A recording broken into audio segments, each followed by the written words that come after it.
Assalamualaikum warahmatullahi wabarakatuh. Selamat pagi, Pak Agus dan teman-teman semua. Di sini saya akan mempresentasikan kembali tentang PPT Final PBL 2 tentang stunting.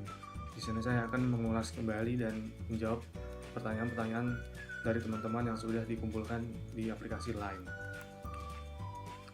Di sini saya di AG4 bersama teman-teman saya, ada Alia, Dwiki, Fadil Rahman Jamal, Mufid, Pasaki, dan Rangga. Langsung saja, apa itu stunting? Stunting adalah masalah kurang gizi kronis akibat kurangnya asupan gizi dalam waktu yang cukup lama, sehingga mengakibatkan gangguan pertumbuhan pada anak.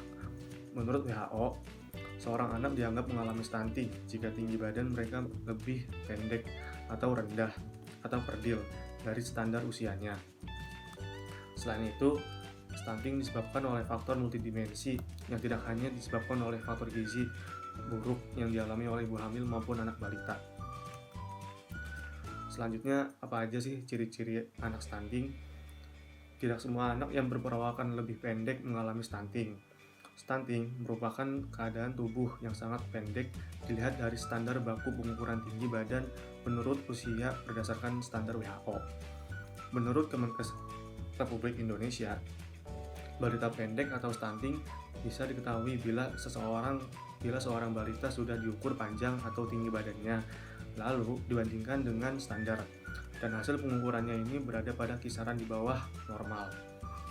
Namun, tidak hanya berperawakan pendek disertai penurunan fungsi kognitif. Stunting memiliki ciri-ciri lain, yaitu pertama, pertumbuhan melambat. Kemudian yang kedua, wajah tampak lebih muda dari anak seusianya. Yang ketiga, pertumbuhan gigi terlambat. Yang keempat, performa buruk pada kemampuan fokus dan memori belajarnya. Lalu, pubertas terlambat. Dan ciri-ciri yang terakhir yaitu usia dari 8-10 tahun, anak menjadi lebih mendiam, tidak banyak melakukan kontak mata terhadap orang di sekitarnya. Selanjutnya ada dampak stunting. Dampak stunting di sini ada 3, yaitu stunting dapat menyebabkan seorang anak tidak tumbuh hingga tinggi badan maksimal. Yang kedua, stunting dapat menyebabkan kemampuan mental dan belajar yang kurang. Lalu yang ketiga, dampak stunting terhadap ekonomi, yaitu menunjukkan bahwa mereka yang terkena stunting menerima gaji 22% lebih rendah. Bisa dilihat di sini dampak stunting bisa mencakup ranah ekonomi, psikis, dan juga biologis seorang anak.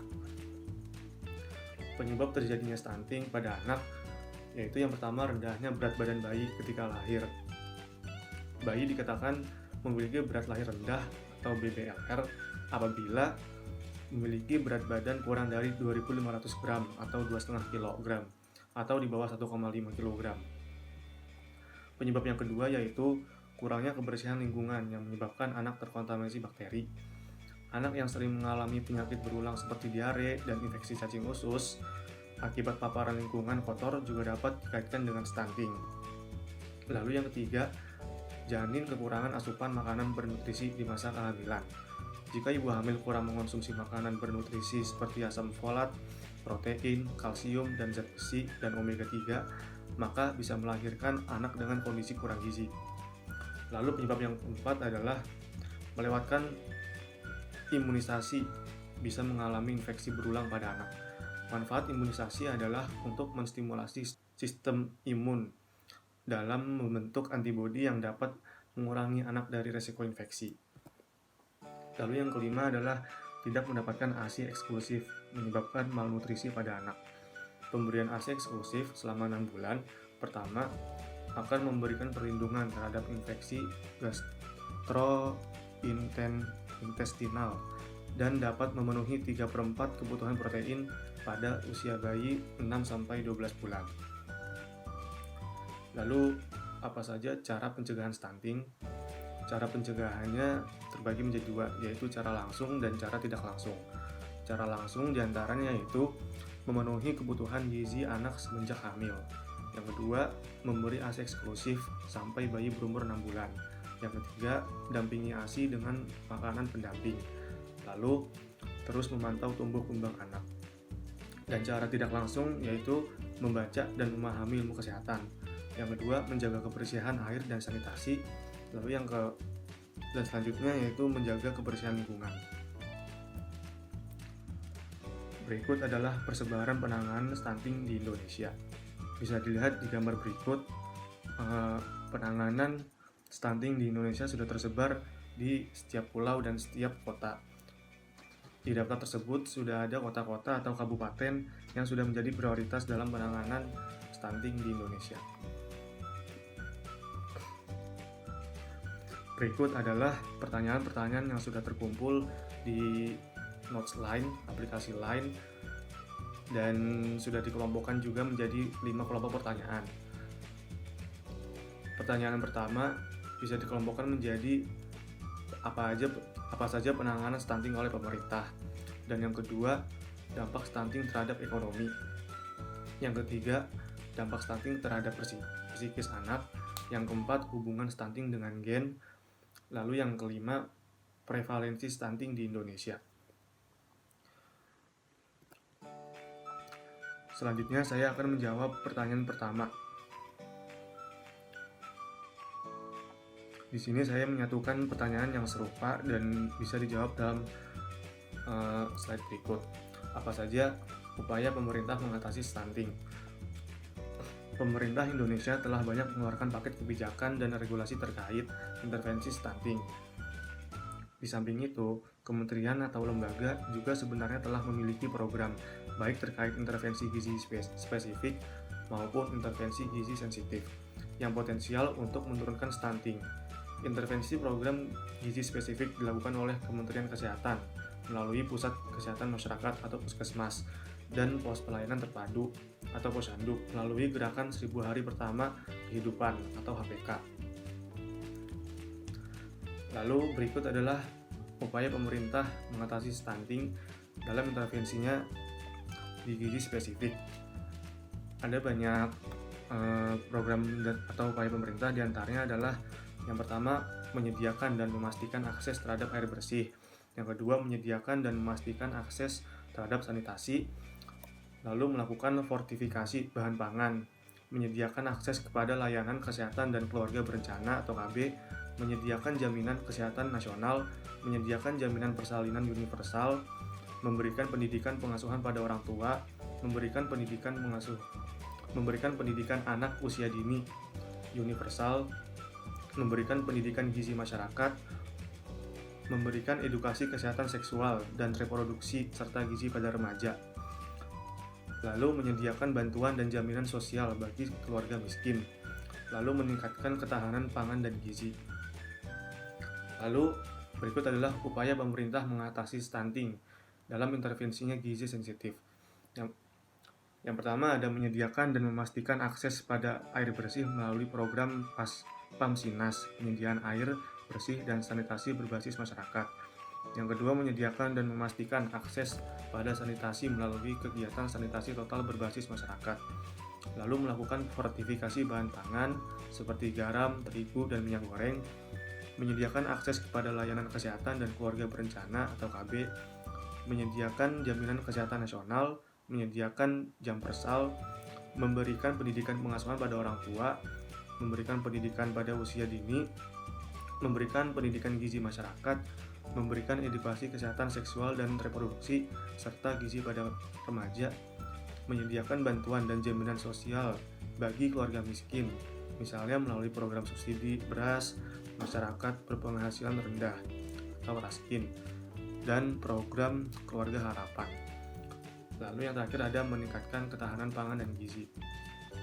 Selanjutnya ada upaya pemerintah dalam intervensinya dengan sasaran ibu hamil. Yang pertama, pemberian makanan tambahan pada ibu hamil untuk mengatasi kekurangan energi dan protein kronis. Yang kedua, program untuk mengatasi kekurangan zat besi dan asam folat. Yang ketiga, program untuk mengatasi kekurangan iodium. Keempat, pemberian obat cacing untuk menanggulangi kecacingan pada ibu hamil. Lalu yang kelima adalah program untuk melindungi ibu hamil dari malaria. Selanjutnya, dampak stunting terhadap ekonomi. Saat ini, Indonesia merupakan salah satu negara prevalensi stunting yang cukup tinggi dibandingkan dengan negara-negara berpendapatan menengah lainnya.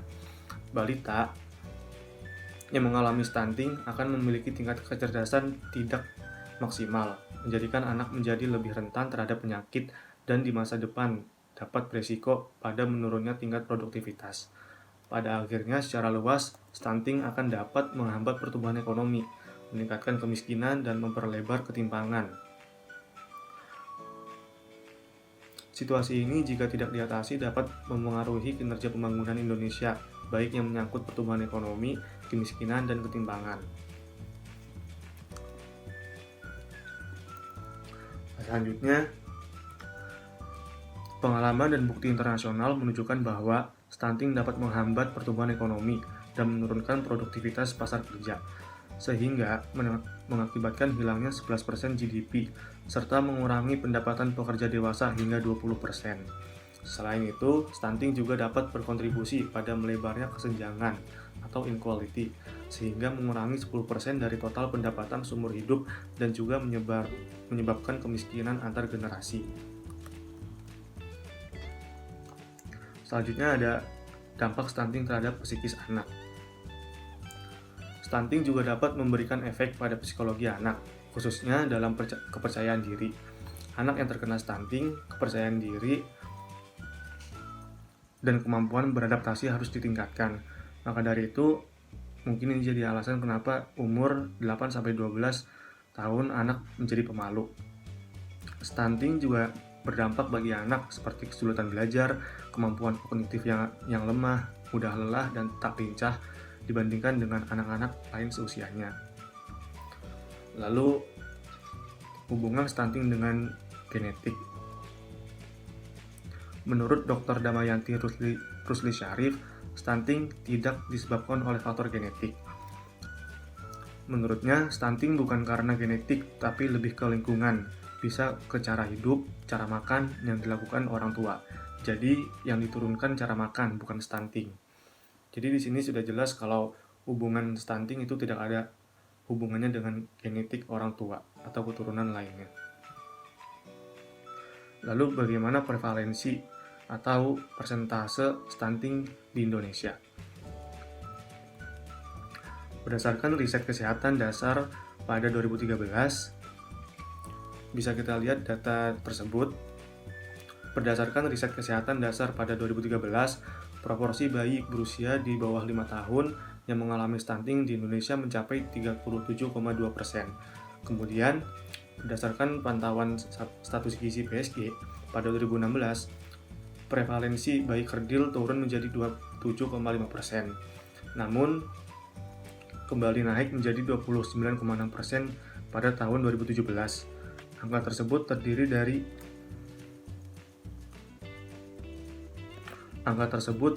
terdiri dari 9,8% balita dengan kategori sangat pendek dan 19,8% kategori pendek. Prevalensi mengalami kenaikan dan penurunan karena mengalami masalah asupan gizi sejak masih berupa janin hingga berusia 24 bulan atau 1000 hari pertama. Menurut WHO, suatu wilayah dikatakan mengalami masalah gizi akut bila prevalensi bayi stunting sama atau lebih dari 20% atau balita kurus di atas 5%.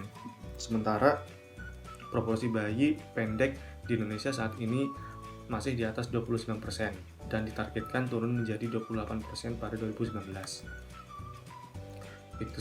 Itu saja yang telah saya sampaikan dan itu saja presentasi yang saya sampaikan.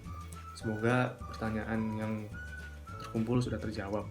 Terima kasih, mohon maaf bila ada kesalahan. Assalamualaikum warahmatullahi wabarakatuh.